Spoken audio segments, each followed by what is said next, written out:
বাংলা রাজনীতি থেকে দিল্লির ক্ষমতার করিডোর হঠাৎ করেই যেন এক নতুন রাজনৈতিক সমীকরণের বন্ধ ছড়িয়ে পড়েছে গোটা দেশে।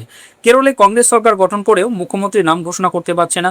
দিল্লিতে ঘন্টার পর ঘন্টা ধরে চলছে বৈঠক, কিন্তু কোনো সিদ্ধান্ত নেই। কে হবেন মুখ্যমন্ত্রী? কেসি বেণুগোপাল, ভিডি সতীশন নাকি রমেশ চেন্নিথলা?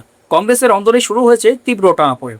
কিন্তু এই টানাপোড়েন কি শুধুই কেরলের মুখ্যমন্ত্রী পদ ঘিরে, নাকি এর পিছনে লুকিয়ে আছে জাতীয় রাজনীতির আরও বড় কোনো খেলা? কারণ ঠিক এই সময়ে দক্ষিণ ভারতের রাজনীতিতে এমন এক নাম উঠে এসেছে যিনি শুধু তামিলনাড়ু নয়, গোটা দেশের রাজনৈতিক সমীকরণ বদলে দেওয়ার ক্ষমতা রাখেন। তিনি হলেন থালাপতি বিজয়। যে মানুষটা বছরখানেক আগেও শুধুই সিনেমার সুপারস্টার ছিলেন, আজ তিনি তামিলনাড়ুর মুখ্যমন্ত্রী। আর সবচেয়ে বড় কথা, তার সরকার টিকিয়ে রাখার চাবিকাঠি এখন কংগ্রেসের হাতে। যে কংগ্রেস নির্বাচনের আগে ডিএমকে সঙ্গে জোটেছিল, সেই কংগ্রেসই শেষ মুহূর্তে গিয়ে সমর্থন দিল টিভিকে কে। কেন এত তাড়াতাড়ি বদলে গেল রাজনৈতিক সমীকরণ? শুধু কি রাজনৈতিক বাধ্যবাধকতা, নাকি এর পিছনে বহু বছরের ব্যক্তিগত সম্পর্ক, গোপন বোঝাপড়া আর ভবিষ্যতের জাতীয় রাজনীতি পরিকল্পনা কাজ করছে? কারণ খুব কম মানুষই জানেন থালাপতি বিজয় আর রাহুল গান্ধীর সম্পর্ক আজকের নয়। বহু বছর আগে 2009 সালেই প্রায় কংগ্রেসে যোগ দিতে চেয়েছিলেন বিজয়। দিল্লিতে রাহুল গান্ধীর সঙ্গে তার গোপন বৈঠকও হয়েছিল, কিন্তু শেষ মুহূর্তে এমন কি হয়েছিল যার কারণে রাজনীতিতে প্রবেশ না করেই চেন্নাই ফিরে গিয়েছিলেন বিজয়? কি সেই শর্ত যা রাহুল গান্ধী দিয়েছিলেন? আর আজ এত বছর পরে সেই মানুষই আবার কি একসঙ্গে দেশের রাজনীতির নতুন অধ্যায় লিখতে চলেছেন? এখন প্রশ্ন আরও গভীর হচ্ছে, কেরলে মুখ্যমন্ত্রী নির্বাচন নিয়ে কংগ্রেসের ভিতরে যে সংঘাত, তার সঙ্গে কি দক্ষিণ ভারতের বৃহত্তর রাজনৈতিক রণকৌশলের কোনো সম্পর্ক আছে? কারণ কেরলে মুখ্যমন্ত্রী কে হবেন সেটা শুধু একটি রাজ্যের প্রশাসনিক সিদ্ধান্ত নয়, এর সঙ্গে জড়িয়ে আছে কংগ্রেসের ভবিষ্যৎ নেতৃত্ব, রাহুল গান্ধীর কৌশল, শরিক দলগুলোর ক্ষমতা সমীকরণ এবং 2029 সালে জাতীয় রাজনীতির রূপরেখাও।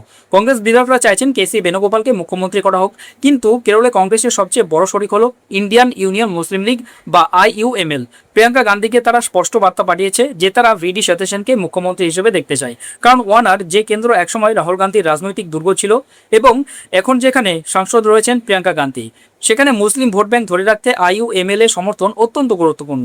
ফলে কংগ্রেসের অভ্যন্তরীণ সমর্থন থাকলেও রাহুল গান্ধী ও মল্লিকার্জুন খার্গে আগে শরিকদের সঙ্গে আলোচনা না করে মুখ্যমন্ত্রীর নাম ঘোষণা করতে চাইছেন না। 5 রাজ্যের নির্বাচনের মধ্যে একমাত্র কেরলেই কংগ্রেস নেতৃত্বাধীন UDF জোট বামেদের সরিয়ে ক্ষমতায় এসেছে। কিন্তু সরকার গঠনের পরে শুরু হয়েছে নেতৃত্বের দ্বন্দ্ব।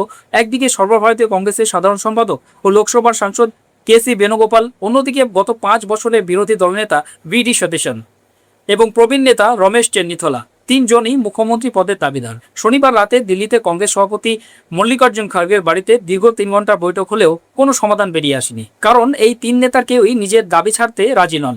সংখ্যার হিসেবে বেণুগোপাল এগিয়ে, কংগ্রেসের 63 জন বিধায়কের মধ্যে 47 জনের সমর্থন রয়েছে তার পক্ষে। কিন্তু বড় সমস্যা হলো তিনি নিজে নির্বাচনে লড়েননি।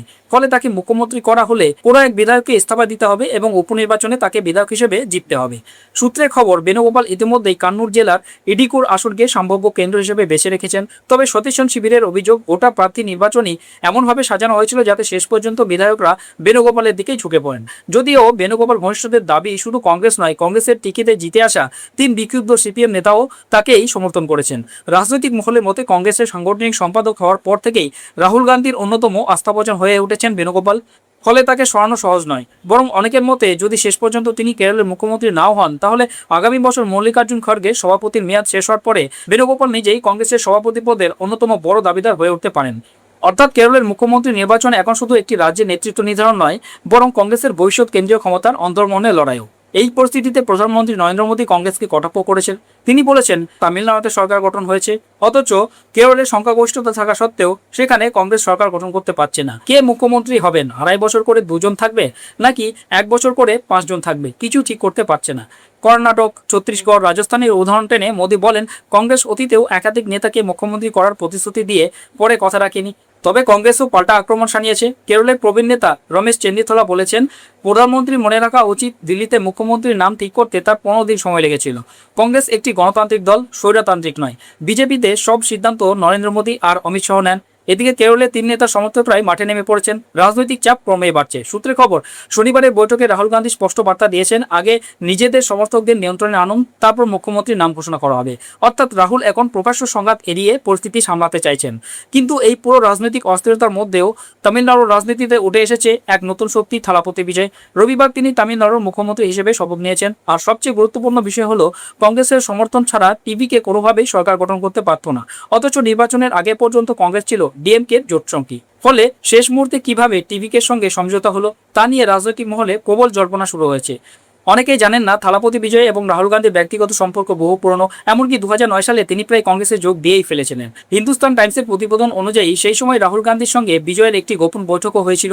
বিজয় এবং তার বাবা এস চন্দ্রশেখর কংগ্রেসের তৎকালীন জাতীয় সম্পাদক গোপীনাথ পালানিয়াপ্পানের সঙ্গে দিল্লি গিয়েছিলেন। বিজয়ের বাবা কংগ্রেসের আদর্শে বিশ্বাসী ছিলেন এবং তিনি চেয়েছিলেন ছেলে কংগ্রেসে যোগ দিক। সেই সময় মনমোহন সিংয়ের নেতৃত্বে ইউপিএ সরকার দ্বিতীয়বার ক্ষমতায় ফিরেছে। রাহুল গান্ধীর ওপর চাপ ছিল সরকারের বড় ভূমিকা নেওয়ার, কিন্তু রাহুল তখন যুব কংগ্রেস এবং ছাত্র সংগঠনকে নতুনভাবে গড়ে তুলতে ব্যস্ত। তিনি নতুন নেতৃত্ব করছিলেন। জানা যায় বৈঠকে রাহুল গান্ধী বিজয়কে বলেছিলেন যদি কংগ্রেসে আসতে হয় তাহলে যুব কংগ্রেসের নির্বাচনে লড়ে নিজেকে প্রমাণ করতে হবে। কিন্তু এই প্রস্তাব মোটে পছন্দ হয়নি বিজয়ে। তখন তার বয়স ছিল মাত্র 34 বছর। তামিল সিনেমায় তিনি তখন সুপারস্টার। কেরিয়ারের 50তম ছবির সামনে দাঁড়িয়ে তিনি শুধু কংগ্রেসের সদস্য হতে চেয়েছিলেন, তবে নির্বাচনে বা রাজনৈতিক প্রতিদ্বন্দ্বিতায় নামতে চাননি। রাজনৈতিক বিশ্লেষকদের মতে ডিএমকেও হয়তো বিজয়ের কংগ্রেসে যোগ দেওয়া নিয়ে অস্বস্তিতে ছিল। ফলে সেই সময় রাহুল গান্ধী ও থালাপতি বিজয়ের পথ আলাদা হয়ে যায়, কিন্তু যোগাযোগ বন্ধ হয়নি। রাহুলের বংশধরদের দাবি যে এরপর দুজনের মধ্যে নিয়মিত যোগাযোগ ছিল, আর আজ সেই পুরনো সম্পর্কই হয়তো নতুন রাজনৈতিক সমীকরণের ভিত্তি তৈরি করেছে। কারণ অনেকের মতে যদি সেই দিন বিজয় কংগ্রেসে যোগ দিতেন তাহলে হয়তো তিনি আজকের এই জায়গায় পৌঁছতে পারতেন না। হয়তো কংগ্রেসের অন্দরেই হারিয়ে যেত তার রাজনৈতিক পরিচয়। কিন্তু বাইরে থেকে রাজনৈতিক দল তৈরি করে আজ শুধু তিনি তামিলনাড়ুর মুখ্যমন্ত্রী নন, জাতীয় রাজনীতিরও অন্যতম বড় শক্তিতে পরিণত হয়েছেন। এই পুরো বিষয়ে আপনার মতামত কি? কমেন্ট বক্সে অবশ্যই জানান।